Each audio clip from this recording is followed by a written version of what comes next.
You are all writers in this class. You've learned to construct paragraphs, give your writing pieces outlines. You'll be working on full papers throughout this year, and there'll be a lot of chances for you to show how your skills as writers have progressed as the year goes on. But you're also doing quite a bit of writing practice sort of in class and in your notes. So you might be asking, why is that? Why am I overloading you with so much extra writing practice? Well, consider this. If we pretended we were a basketball team and we had a big game coming up, it would be very irresponsible and unfair of me if I was the coach and I expected you to show up for the game and play a great game without first giving you time to practice and giving you a safe environment in which you could work on your skills and in which you could make mistakes. I would be the worst coach ever if I did that. Good players show up to practice. They play lots of basketball outside of their games.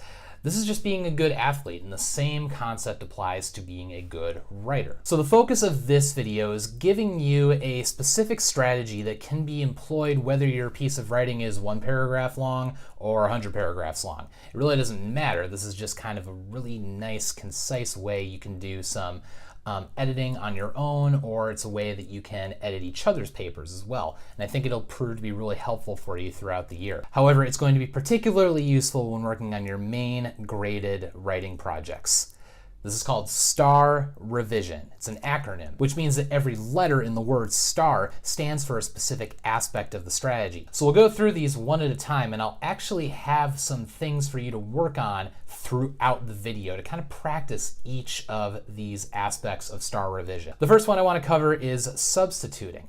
This is a surface level revision where you just go throughout your paper and find certain elements in the text, the stuff you've written already, that can be made stronger by choosing different words. You just substitute out old words for new words, less interesting words for more interesting words. This is where you take overused words, weak verbs, weak adjectives, common nouns, and you substitute them with uncommon words, strong verbs, strong adjectives, figurative language, descriptive language, and proper nouns.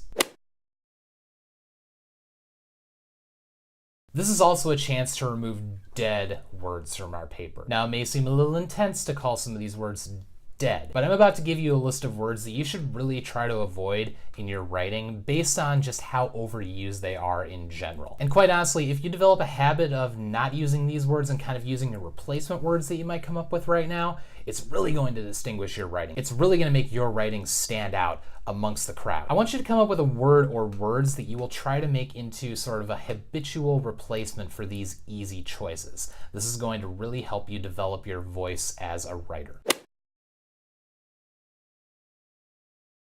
Substituting is a great place to start with revising papers. The next surface level revision we can go to is the T, take things out.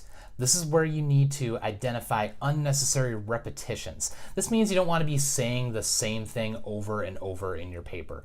Unimportant or irrelevant information also needs to be taken out. If it doesn't fit with your topic, take it out. Hopefully after a couple read-throughs, you can find those pieces of information that aren't entirely relevant to the point you're making, those sentences that don't necessarily support your topic sentence or your thesis statement. But sometimes those pieces of information can be used to construct like a new piece of writing or maybe the next paragraph. So it doesn't mean these things you take out are always totally useless. Maybe they're just misplaced. Ask yourself what types of things can be written based on those pieces of information that you take out. They may be more valuable than you think. They might just not belong where you initially put them. The next aspect of STAR revision is to add.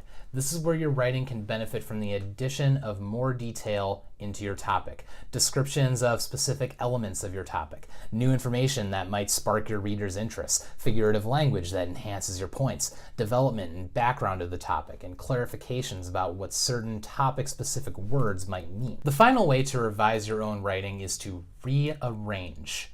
Maybe things should be put into a different order.